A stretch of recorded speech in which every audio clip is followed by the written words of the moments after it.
Graça e paz, meus amados, está iniciando nossa terceira lição desse primeiro trimestre de 2023 aqui no nosso canal Tens um Minuto.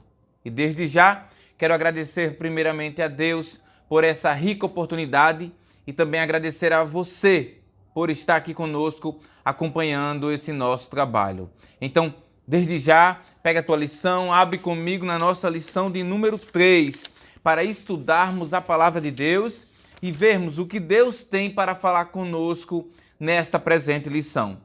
Semana passada nós estudamos sobre avivamento no Antigo Testamento e a nossa terceira lição será o avivamento no Novo Testamento. Estará aparecendo para você aí na tela. O avivamento no Novo Testamento. Então, com base nos textos bíblicos, nós iremos entender como foi esse avivamento, esse agir de Deus, o próprio Cristo promovendo esse avivamento quando ele se fez carne e habitou dentre nós. Sem mais delongas, roda a vinheta e vamos aprender um pouco mais da palavra de Deus.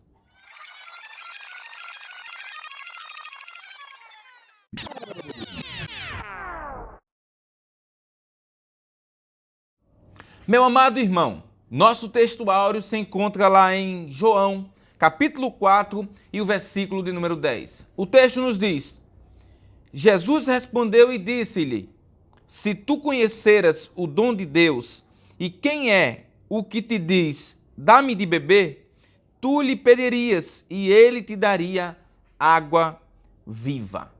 Nossa verdade prática nos diz: a palavra de Deus revela raízes de um verdadeiro avivamento espiritual que perpassa a história. Tendo lido nosso texto áureo e nossa verdade prática, vamos para a nossa leitura bíblica em classe, que se encontra lá em João, capítulo 4, do verso 7 ao verso de número 15. Acompanhe comigo aí na tela esses versículos. Veio uma mulher de Samaria tirar água e disse-lhe Jesus: Dá-me de beber, porque os seus discípulos tinham ido à cidade comprar comida. Disse-lhe, pois, a mulher samaritana: Como sendo tu judeu, me pedes de beber a mim, que sou mulher samaritana?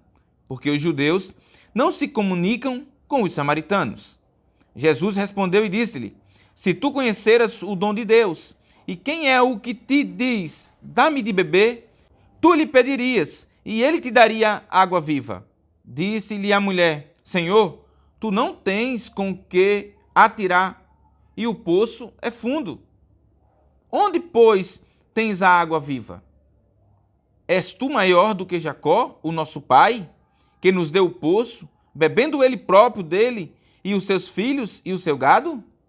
Jesus respondeu e disse-lhe: Qualquer que beber desta água tornará a ter sede, mas aquele que beber da água que eu lhe der nunca terá sede, porque a água que eu lhe der se fará nele uma fonte de água a jorrar para a vida eterna. Disse-lhe a mulher: Senhor, dá-me dessa água, para que eu não mais tenha sede e não venha aqui tirá-la. Tendo lido nossa leitura bíblica em classe, vamos para a nossa palavra-chave. E a palavra-chave é Novo Testamento. Mas o que significa Novo Testamento? Veja comigo. Entendemos como Novo Testamento a seguinte coisa: o Novo Testamento significa Nova Aliança em hebraico. É um compilado de 27 livros da Bíblia Sagrada Cristã, distribuído em 260 capítulos, escrito originalmente em grego, entre 50 e 150 depois de Cristo. Dito isto, vamos para o nosso primeiro tópico em nome de Jesus. Meus queridos, o nosso primeiro tópico tem por título o avivamento nos evangelhos. Está dividido em 4 subtópicos. O primeiro, o avivamento em João. Segundo, o avivamento em Mateus. Terceiro, o avivamento em Marcos. E quarto, o avivamento em Lucas. Pois bem, antes de darmos início a esses tópicos, eu preciso trazer algumas explicações para você. A semana passada nós falamos sobre avivamento no Antigo Testamento. Se você não assistiu, está aqui no nosso canal Tens um Minuto. Procura aí as 2 primeiras lições, o que é avivamento e avivamento no Antigo Testamento. Pois bem, você percebeu comigo que os avivamentos no Antigo Testamento eram avivamentos específicos, para locais específicos, e não eram tão duradouros. No entanto, o avivamento que nós iremos analisar a partir de agora no Novo Testamento são avivamentos mais duradouros. Outro ponto aqui que eu destaco. Os avivamentos que você viu no Antigo Testamento eram avivamentos específicos para a nação de Israel. No entanto, Jesus, quando vem à terra promover esse avivamento, o avivamento perpassa as barreiras geográficas da cidade de Jerusalém, ou seja, alcança os gentios. Não é um avivamento apenas para os judeus, mas para todos quanto receberem o Filho de Deus. Esse avivamento, que vai ter início ali no dia de Pentecoste, está presente também até os nossos dias, para aquele que busca de forma sincera, que se humilha, que busca a face do Senhor e que confessa os seus pecados. Ou seja, nós agora veremos o avivamento em uma abrangência global para o mundo todo. Aquilo que estava restrito apenas para os judeus no Antigo Testamento passa as fronteiras dessa região e alcança os povos nas mais distintas e longínquas cidades e povoados, aonde estiver um servo de Deus apresentando essa palavra. Com isso, nós já podemos lembrar muito bem do que João fala em João 3,16. Porque Deus amou o mundo de tal maneira que deu o seu Filho unigênito, para que todo aquele que nele crê não pereça, mas tenha a vida eterna. Veja que é todo aquele que nele crê. Veremos aqui, a partir de agora, um avivamento para todos quanto buscarem esse avivamento. Pois bem, o nosso primeiro ponto aqui a se destacar, falando dos evangelhos, é o evangelho de João. E o evangelho de João é o único evangelho que não é um evangelho sinótico. Eu vou explicar o que é sinótico quando eu explicar sobre Lucas, Marcos e Mateus. E também João é o último a escrever desses 4 evangelhos. Porém, não é o fato dele ser o último de ser o menos importante. Pelo contrário, o evangelho, segundo escreveu São João, é profundo, tremendo. Ele não vai seguir uma ordem cronológica de mensagens e nem tampouco de milagres como os demais evangelhos. No entanto, o intuito dele é apresentar Cristo de forma magnífica. Vale lembrar que o livro de João é um livro apologético. Nós podemos considerá-lo como um livro apologético, pois ele está combatendo o gnosticismo da época e suas falsas alegações acerca de Cristo. É por isso que ele vai apresentar Cristo logo no comecinho, João, né? E o verbo se fez carne e habitou entre nós, e nós vimos a sua glória. No princípio era o verbo, e o verbo era Deus. João está apresentando Cristo como Deus, e como prova que ele é Deus, ele apresenta vários pontos corroborando essa afirmação. Ou seja, João está dizendo, ele é Deus, e eu vou provar através dessa minha escrita de que ele é Deus. Eu te apresento a partir de agora esses pontos que João apresenta acerca de Jesus de Nazaré.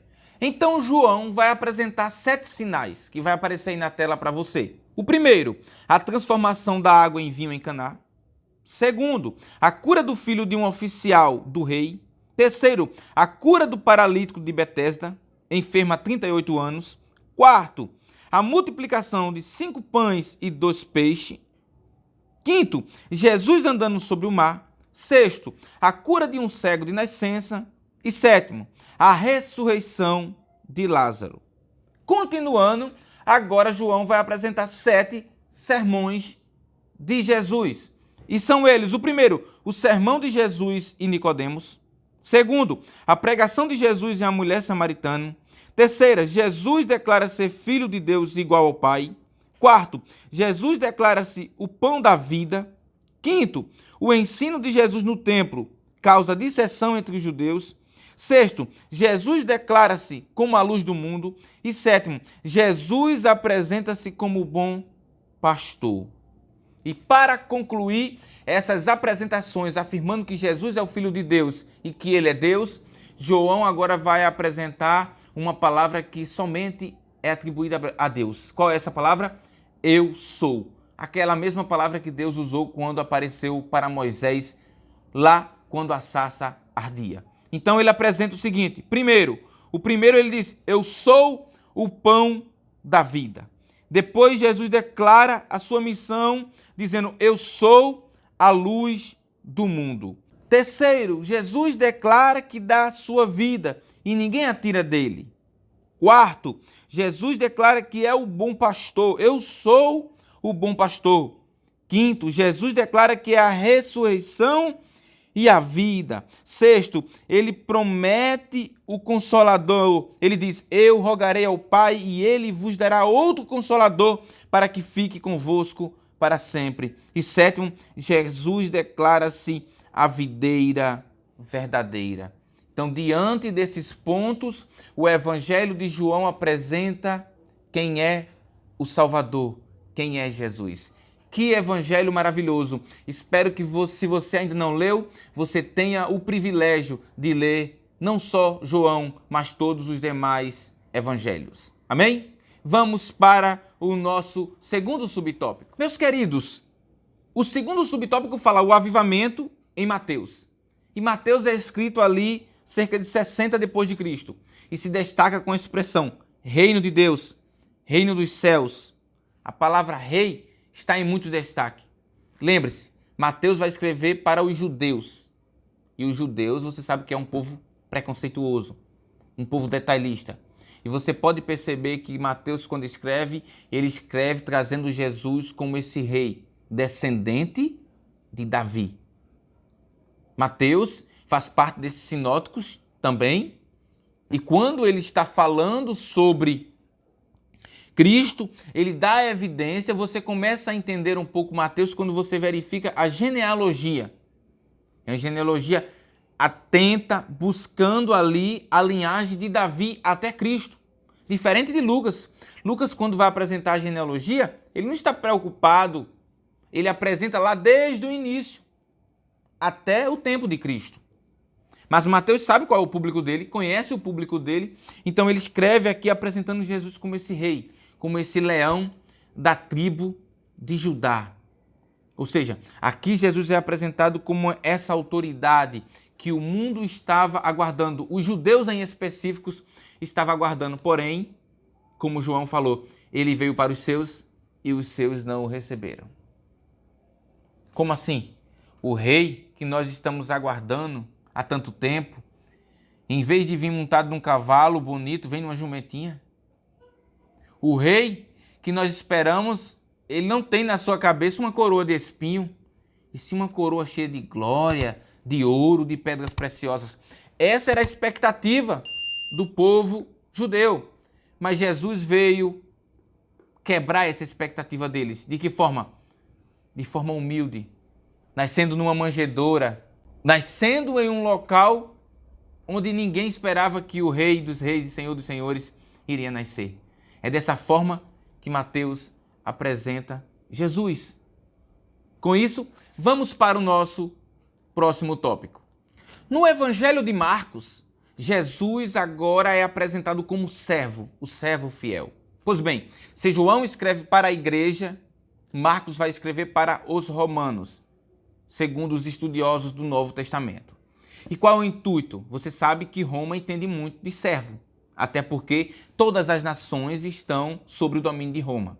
E então, Jesus é apresentado como esse servo fiel. E há 3 pontos para se destacar no Evangelho de Marcos.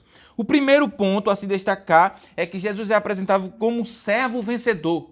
Como assim, Otoniel? O servo vencedor que vence a morte, que vence as enfermidades, que vence os demônios, que vence qualquer coisa, porque ele é invencível. A primeira coisa, Jesus é como esse servo vencedor. Depois ele é apresentado como servo sofredor. Aquele servo que foi traído, que foi caluniado, que foi preso, que foi chicoteado e que foi morto para perdão dos nossos pecados. Mas em terceiro, ele é apresentado como servo triunfante, ou seja, aquele que ao terceiro dia ressuscitou dentre os mortos, nos dando uma viva esperança que um dia nós também ressuscitaremos. Oh, glória a Deus por isso. Outro ponto que eu destaco para você, antes de passar para o próximo evangelho, é que Marcos é o primeiro evangelho a ser escrito. Lembra de Marcos? João Marcos, que andou com Paulo? Pronto, é justamente ele, esse Marcos, que é quem escreve esse evangelho. Por que, Otoniel, ele é o primeiro evangelho?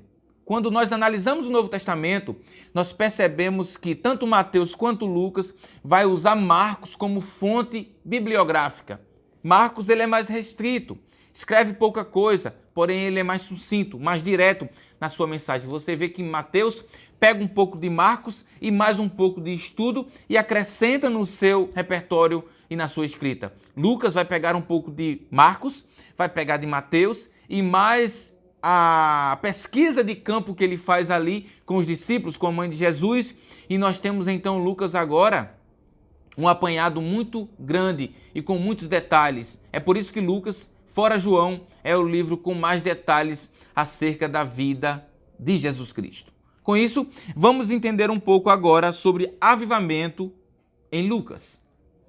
Lucas, Marcos e Mateus, antes que eu esqueça, faz parte dos sinóticos, como eu falei anteriormente para você. E o que é sinótico, Toniel? Sinótico, a palavra sinótico quer dizer, literalmente, o que de um só golpe de vista abrange várias coisas. Ou seja, quando eu olho para Mateus, quando eu olho para Marcos e quando eu olho para Lucas, eu vejo uma semelhança muito grande de escritas. É claro que se eu escrever sobre São Lourenço da Mata, por exemplo, e você escrever, por mais que estejamos falando de uma só cidade, teremos pontos diferentes, pelo menos na escrita. Assim são os três. São muito parecidos, por mais que um tenha mais assunto que o outro tenha tirado um assunto, o outro não tenha, mas eles são parecidíssimos. E com isso, nós chamamos de sinóticos. Perfeito? Com isso, eu quero lhe dizer a seguinte coisa. Lucas escreve para os gregos. E quando ele escreve acerca de Cristo, ele vai apresentar Cristo como o homem perfeito. Você lembra de Platão? Platão, quando está escrevendo os seus livros, ele tem a ideia do ideal, né? Do mundo ideal, do mundo perfeito e desse mundo a qual nós vivemos para ele, que é uma cópia do ideal. E ele diz que o ser humano aqui precisa alcançar esse status de ser humano ideal que existe lá em cima. Veja que coisa interessante. Lucas, quando apresenta Cristo como esse modelo de perfeição a qual os demais homens devam seguir. Isso faz todo sentido para o grego, porque o grego conhecia muito bem a literatura de Platão. Outro ponto que nós podemos destacar também em Lucas é que ele é um autor muito detalhista. Ele é médico, historiador, então na sua pesquisa, como eu falei para você, o livro de Lucas é um livro com muitos detalhes, mais detalhes do que Marcos e Mateus. E isso nós podemos perceber em cada texto. Se você pegar um texto de Mateus e Marcos e em Lucas, você verá que terá mais informações, mais detalhe para você acerca daquele assunto, que corroborará na sua mensagem quando você for pregar. Então, Lucas é um autor a se destacar entre os sinóticos, não desprezando os demais, mas que nós vemos que ele teve um maior trabalho, uma maior busca e pesquisa no seu material. E Cristo é aqui, nesse momento, que Cristo é apresentado para uma nação intelectual, que é a Grécia, intelectual. É por isso que você vê as riquezas de detalhe e todo esse aprimoramento na escrita de Lucas, porque Lucas sabe para quem ele está escrevendo.